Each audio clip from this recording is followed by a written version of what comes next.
Okay, welcome everybody. I think by this point all of you know me and I know all of you, or most of you anyways. So I teach Philosophy 12 here. I'm also the wellness coordinator. What you might not know is that the other job that I work in a private outpatient addiction treatment clinic. So I work with people that have crossed a line that we're going to talk about into having the disease of addiction, and I support them in recovering from that, which is a lifelong process. And just to give you some context, the youngest person that I've worked with in the clinic is 18. So this is not something that happens to people that are old. It can happen to people at any time. And my goal in presenting some of this to you is that you have some resources and some understanding and some knowledge to pay attention to your own life and the choices that you're making, because I don't want to see any of you in a clinic like that. Ideally, you're all going to take responsibility for your choices and not end up there. So we're going to be talking about addiction, addictive behaviors, and kind of in short, I'm packing in what essentially takes about 110 hours in the clinic. I'm trying to pack that into about 30 minutes. So forgive me if I kind of run pretty quickly, but I do want to focus on some key takeaways so that you can bring some mindfulness to the choices that you're making in your life. So we'll talk a little bit about what is addictive behavior. We'll talk a little bit about the brain, and so the kind of neurophysiology that happens. We'll talk about the difference between habits and addiction. We're going to talk about the mechanisms that make substances and behaviors addictive. We're going to talk about the patterns that you might see emerging that you should be watching out for. We're going to talk about how the brain adapts, so neuroplasticity. We're going to talk about the way that engaging in addictive behavior produces certain kinds of coping strategies. We're going to talk about things that you can do to intervene.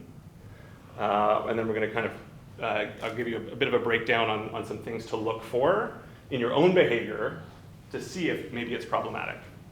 Is it healthy or is it problematic? And then I do want to try to finish up with enough time to have questions from you guys, because I'm sure you'll have some questions. Okay, what is addictive behavior? So addictive behavior involves kind of three main components: reward, motivation, and control. And this can be with substances, right? So vaping, caffeine, cannabis, any of the other drugs that you might know about. It can also involve behaviors. So things like gaming, doom scrolling, gambling, pornography, things like this, okay? It works on the mechanisms of reward and relief. So addictive behavior starts with activating the reward system, and over time, it messes with the way that your brain processes reward, and in the end, it becomes relief from kind of unpleasant discomfort. It is typified by continued use despite negative consequences. So a good sign is, I'm doing the thing, and there's bad stuff happening, and I keep doing it, right? So here's the brain. Interesting piece of evolutionary accomplishment. And there's kind of two key parts of the brain that I want to bring your attention to. One is the midbrain, right? This is very old. This is a part of the brain that we share with things like reptiles, amphibians, right? It's a much older part of the brain. And this part of the brain is responsible for keeping us alive, right? It's our survival drive. So it's not making decisions about the future.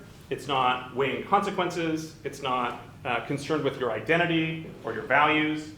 It's the part of your brain that says, how am I going to survive the next 15 seconds alive? And this is actually where our dopamine pathways operate. And so the dopamine system is that system that makes us feel pleasure when we're doing something that's good for our survival, right? This is why when you eat food, right? I feel good.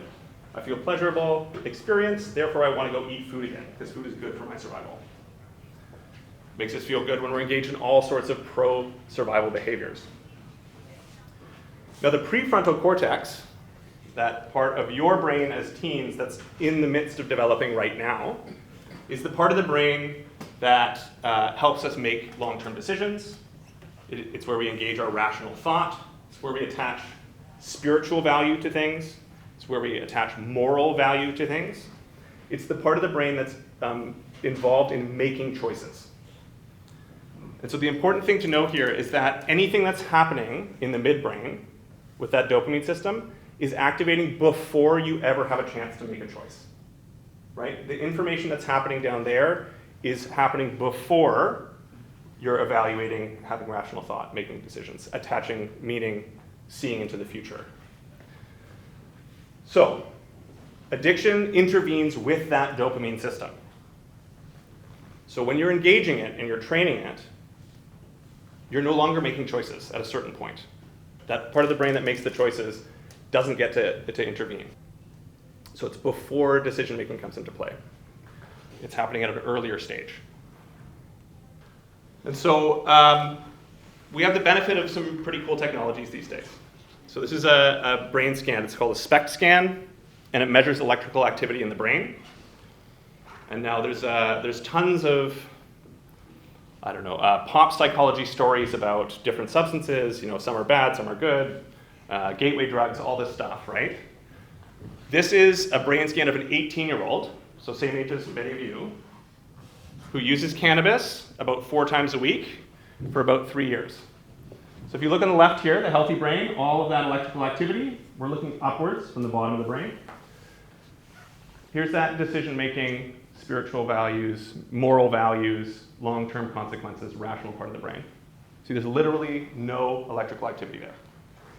So this person is unable to engage the part of the brain that allows them to make choices. So I don't want to be, this is not to be scary, but I want you to understand that there are serious consequences to the choices that you make around behaviors and substances that you engage with. So anybody that tells you that cannabis is not a problem, here's the evidence, right? Serious consequences. And so not all habits are addictions, right? I'm sure many of you have parents that have a glass of wine or drink a couple of beers or whatever it is. That's not necessarily problematic behavior, right?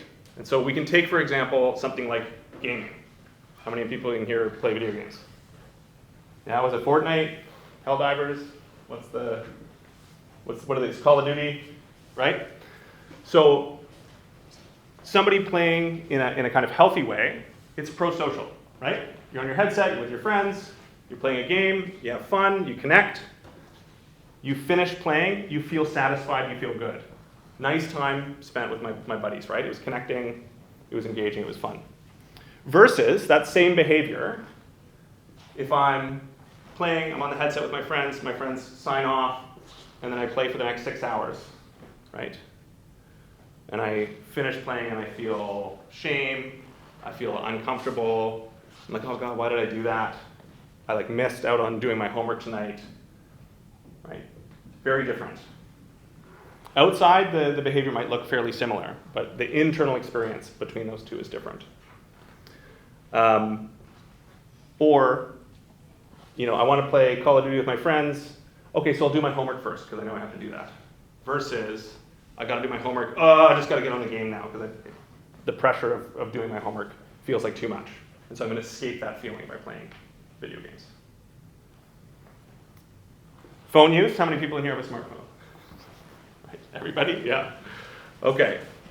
We can use our phones to connect, right? We can call people, we can text people, we can go on TikTok or Snapchat, right? Connect with one another. Hey, that was nice. I had a little connection done. Phone goes away. How many people have been standing in a grocery store lineup or at a bus stop or in the hallway, and then all of a sudden they're just on their phone and they're like, whoa, I don't even remember pulling my phone out. Yeah? Anybody? Come on. Right? I don't know what's happening, and it's out, and you're on. Right? That's not connection. That's avoiding discomfort. Right? So there's something different there. It's compulsive. Right? Anybody go to check the time, and then all of a sudden they're on social media? Yeah? Right? So be aware of these things. The key clue is the thing that you're engaging in, is the behavior, is the substance, is it contributing to your life? Do you feel good and satisfied afterwards? Or do you feel guilty and shameful? Right? So ask yourself honestly, right? I'm in the middle of a conversation and then all of a sudden I'm on my phone, right? Is that contributing to my life? Am I connecting with people? Is it improving my relationships or not? So what makes something addictive? So to talk about that, to go back to the dopamine system, the way that our dopamine system works is dopamine spikes to let our brain know about reward salience. So this means how beneficial we think the thing is for our survival and how much better it is than expected. So if you imagine a gumball machine, you go over, put in your, are there still gumball machines? I don't even know. Yeah? Okay. So you put in your quarter, you crank it, and 2 gumballs come out, right? You'll get a massive dump of dopamine. Whoa, 2? I thought I was going to get 1. This is way better than expected, right? If you put another quarter in, you turn it, 1 comes out, okay, a little bit of dopamine, right? Rewards, but expected. So the brain says it's not special. You don't need to remember this as well. Put in another quarter, no gumballs. Very little dopamine, right? Not good. Not something you need to remember.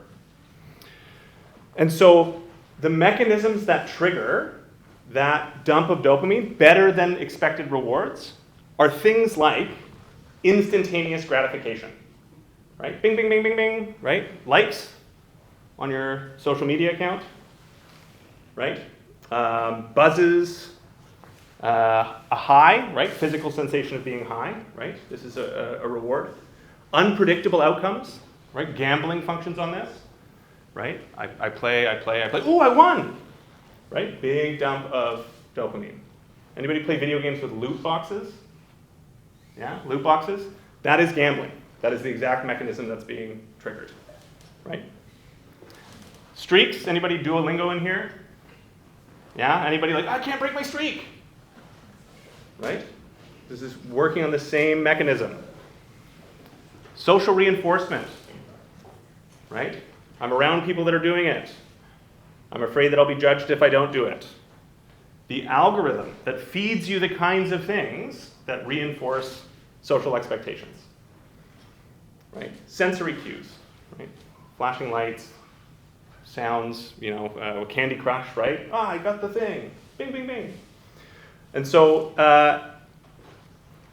the key feature here is that when our brain identifies something as having a better than expected reward, it moves it up our survival priority list. So normal, good, natural rewards like sex and relationships and food and sleep, right? They have a priority. When I'm tired, my brain goes, what's the thing that I need to do? I go to sleep, right? I don't eat food, I go to sleep. That's the thing that's appropriate for that situation. Anybody get tired and go, I need a cup of coffee, right? Or an energy drink, right? That is, you've moved something up your survival priority so that your brain is associating the wrong thing, the wrong solution. So they've done experiments with mice where they've pumped drugs directly into their dopamine reward system, and they hit the button, and they hit the button, and they hit the button to get floods, and then they put them on an electrified grate. And so they're being electrocuted, they're frying, they're in pain. And rather than step off the grate, they keep hitting the button. Because their survival priority list has lifted that drug above step off the grate, right? The rational mind says I'm being electrocuted, what do I do? What's the best choice? I'm on a grate that's electrifying me, what do I do? Step off the grate, right? But the mice had crossed into addiction where the solution to surviving the next 15 seconds, even while being electrocuted, was the drug, right? So it happens before choice. Okay. And there are people that will take advantage of this, right? Social media companies they design the algorithm to take advantage of this. Video game companies, right? Like loot boxes are a way to get you to spend money, right? It's a business thing, and they know, smart people know this, and they will use it to take advantage of you. So you got to be conscious in the choices that you're making. So, what are some clues maybe that a behavior is slipping from something enjoyable and healthy and fun into something a little more problematic? Well, loss of control, right? Oh, I'll play one game. I'll play one game of Call of Duty. Right? 20 minutes. And then all of a sudden it's 9 o'clock, 10 o'clock, it's 11 o'clock.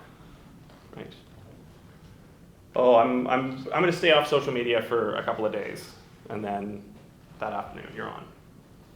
Right? So that sense of you make a decision and you don't stick to it. Right? Loss of control. Rationalization. Right?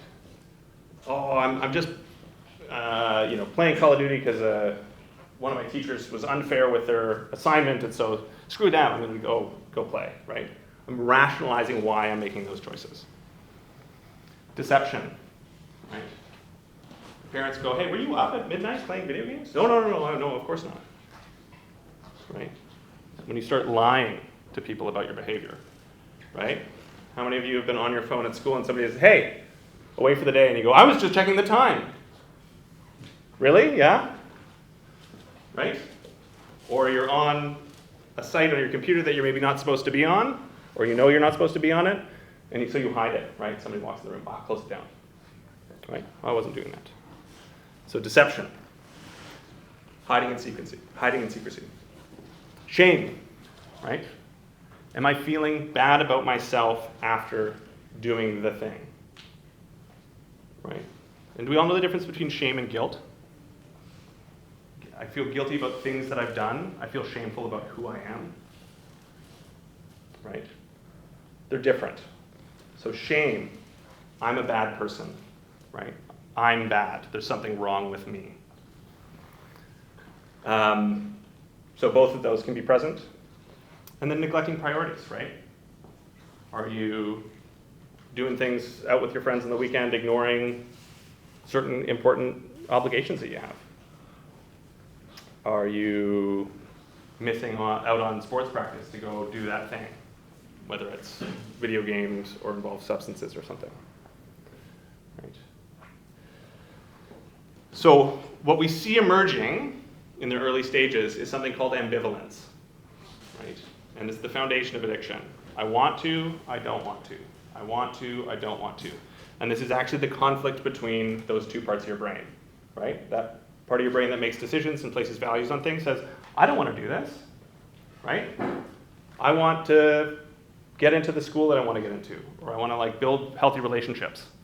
And that midbrain goes, you want to do this because it's the best way to survive the next 15 seconds. And so that ambivalence is a good indication that something's gone wrong. Okay. So this is a process. This is actually a change in how your brain functions.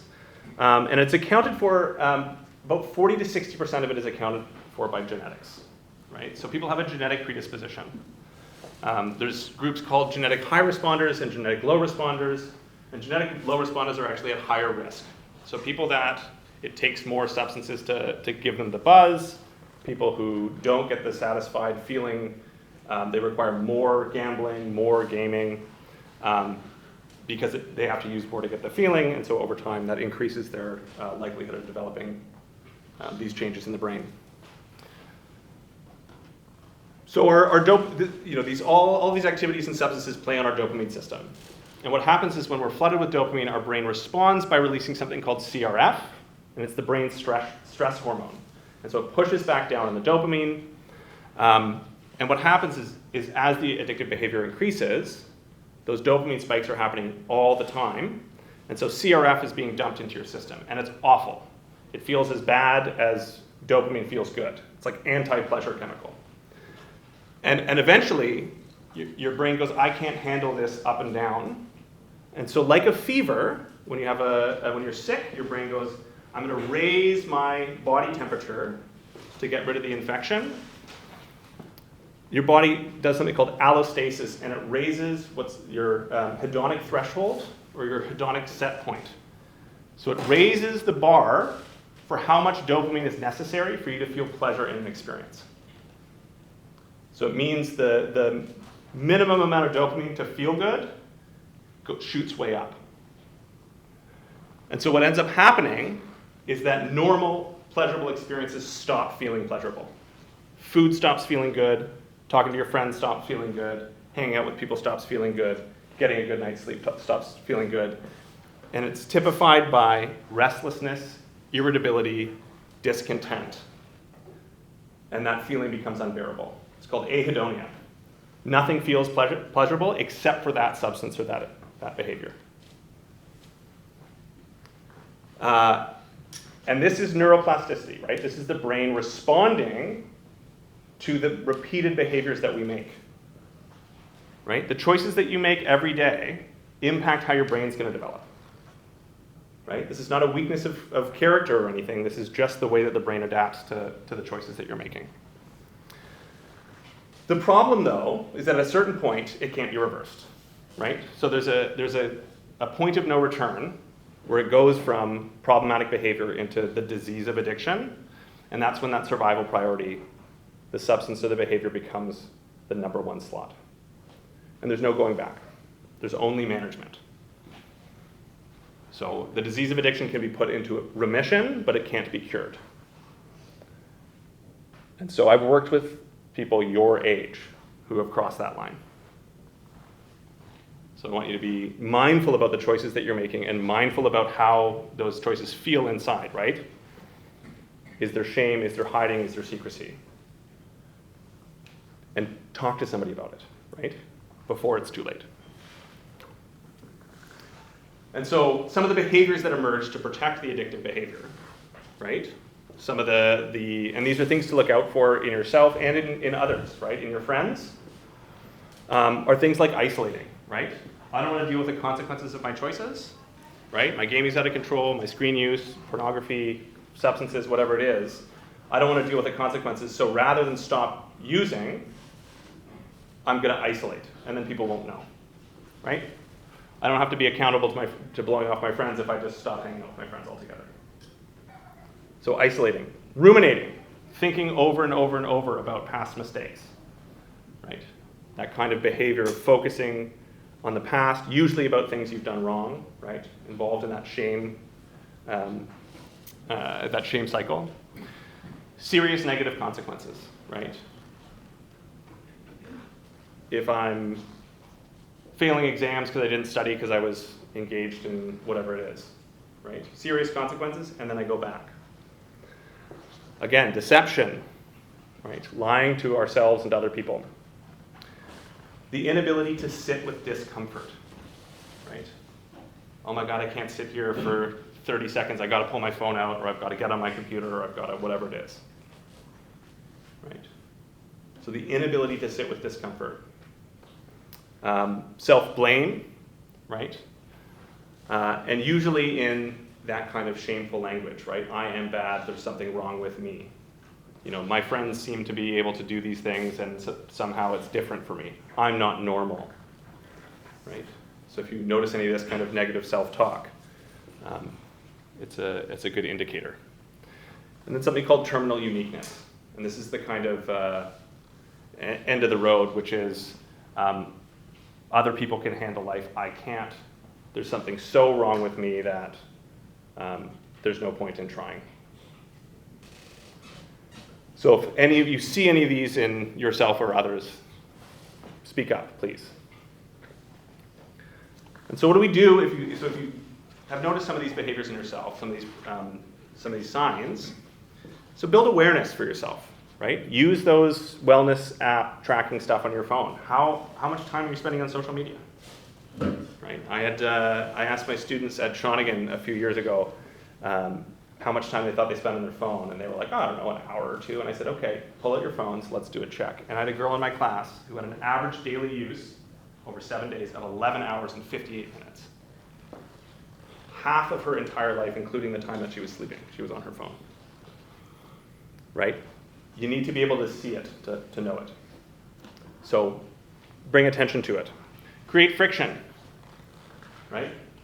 If I have an issue with social media, I don't want my phone nearby. Right? I'm not going to sleep with it on my bedside table. I'm going to charge it outside in the kitchen. I'm not going to keep it on my person. I'm going to keep it in my backpack when I'm at school. Right? I'm going to delete social media apps from my phone. Right? I'll do it on my computer. I'll be intentional about it. I know that people are vaping in such and such a place, so I'm not going to hang out in that place. Right? if you're having trouble making the decision at the moment, create friction that makes it easier to make those good decisions. Talk to people about it. Come talk to me, come talk to the counseling team, talk to Mr. Emile, talk to your friends, right? It's important that isolating and that hiding is such a core component. It's important that you open up to other people. Acknowledge that we all have struggles, right? This stuff is designed to be addictive, right? And so we can all have struggles with it at different times. So there's nothing wrong with having a struggle with something at a given time. We're all human. Please ask for help. From an adult, from a trusted person, from another student. And use support, right? If you're not able to regulate your own screen time, ask a parent, ask a dorm parent, right? Use the people around you to help support you in making good decisions. And replace, right? Find other healthy activities to engage in. Because there's nothing worse than sitting knowing that you want to do something and not being able to do it, and just sitting in that discomfort. So do something positive for yourself, and build up routines, right? Again, because the choice part of our brain can't intervene, routines help us in getting us to the next right thing to do without having to engage that thinking part of our brain. So before we're able to intervene, we can have a routine do it for us. Okay, so just a kind of final takeaway on things to look out for, right? What's your motivation for engaging in the activity or engaging with the substance? Is it fun? Are you curious? Is it engaging? Or is it like escape? Like, I feel uncomfortable and this is the thing that makes me feel better. Are you using the language of like, I want to do this? Or is it, I need to do this? What kind of emotions accompany the behavior?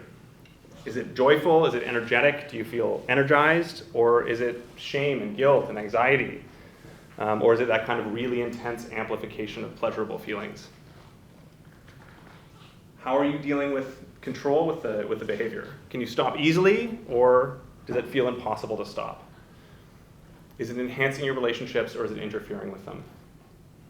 And are you feeling satisfied when you're done, or are you feeling hollow or regretful? So if any of these things are happening for you, please come forward. And understand that this whole process interferes with choice, right? So it's not an issue of like, I don't have enough willpower to make the right choice. This stuff operates at a different level of brain processing. There is a point of no return. So the earlier you ask for help, the better. This stuff thrives in silence and shame, right? To continue to do the thing, you can't tell anybody about it. So that part of your brain that wants to keep doing it will tell you that you need to be quiet. So you need to talk to somebody. And remember that bad behavior doesn't necessarily mean bad people, right? So if you're engaged in something that you see as a problem, it doesn't mean that you are a problem, right? And that we're all human and we all struggle with this kind of stuff. So please recognize that you're not alone. And we do have a safe harbor policy here at QMS. It's drafted with the counseling department and Mr. Emile and Mr. Monroe. And so if you are having a problem and you come forward, you're not going to be punished, right? Our goal here is to support you. So if you're worried that you have a problem with a behavior or a substance and you're afraid to tell anyone because you think you're going to get in trouble, you're not going to get in trouble if you're coming forward and asking for help. That doesn't mean that you wait until you get caught and then ask for help, right? You need to come to us. Okay, so take this seriously, right? This is statistically it's like 1 in 3 people. So this is a pretty big room. That's a lot of you. You don't have to be a statistic though, right? If you're careful and you're aware and you practice these skills and you talk to people, you don't have to be with a 1 in 3. Okay, if you have any doubts, any concerns, talk to me or talk to somebody on the counseling team or talk to Mr. Emile. And so if you have any questions, I'll take some questions now, but also if you're a little bit shy or you don't know or you're not comfortable asking them now, you can email me or come find me in the hallway. Yeah. Can addiction be passed down, like when someone says, oh, alcoholism runs in my family? So alcoholism runs in my family. Part of that will be the genetic predisposition.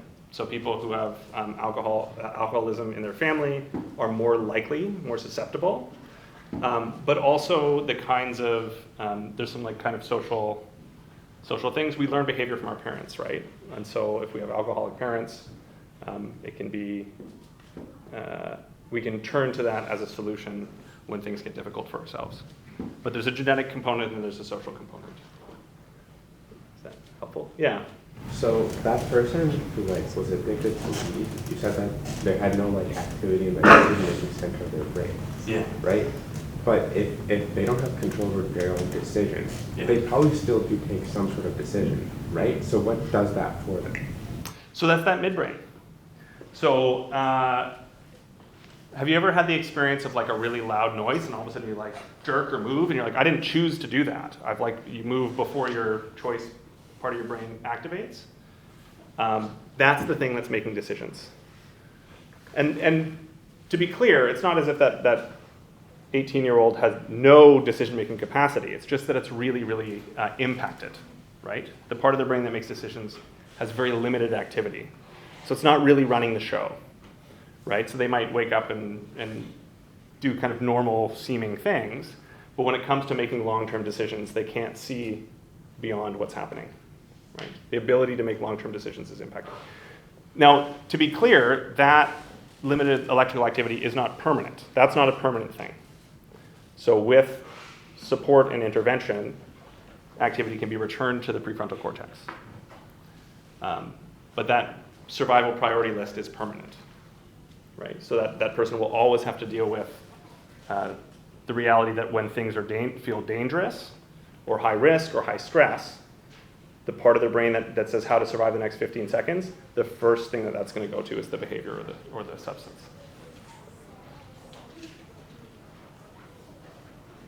Any other questions?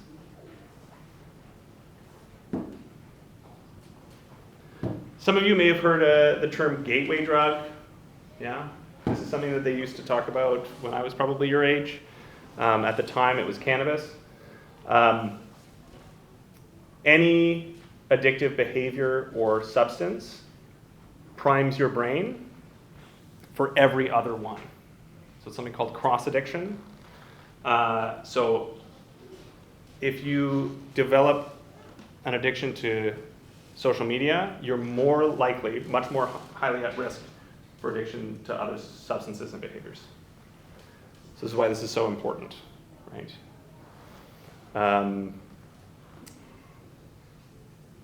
Gateway, in terms of, the kind of the substance that I would say is probably the most dangerous in terms of where it leads is alcohol, actually. It does actually activate all of your neural receptors for all the drugs. So your nicotinoid receptors get activated, your opioid receptors, cannabinoid receptors, all get activated by alcohol. It's kind of like a master drug for your brain. And it lowers inhibition, so it adds to that lack of rational choice. So be careful. Be careful with the choices that you make. Be mindful. This is not to say don't ever, when legal and appropriate, don't ever try a drink or don't ever play a video game or don't use social media. It's just to be aware of what's going on inside of you when you're doing those activities. Be mindful of how you're experiencing those choices. And are you really making choices? Or are you acting on compulsion? Are there positive outcomes from that behavior, or are you starting to see negative consequences? And if there's negative consequences, are you able to stop? Okay. All right, I'll leave it there. Please come, send me an email, send me a Teams message, come chat with me. I love this stuff. I'm more than happy to talk to you about it. Thanks so much for your time this morning. Have a wonderful day.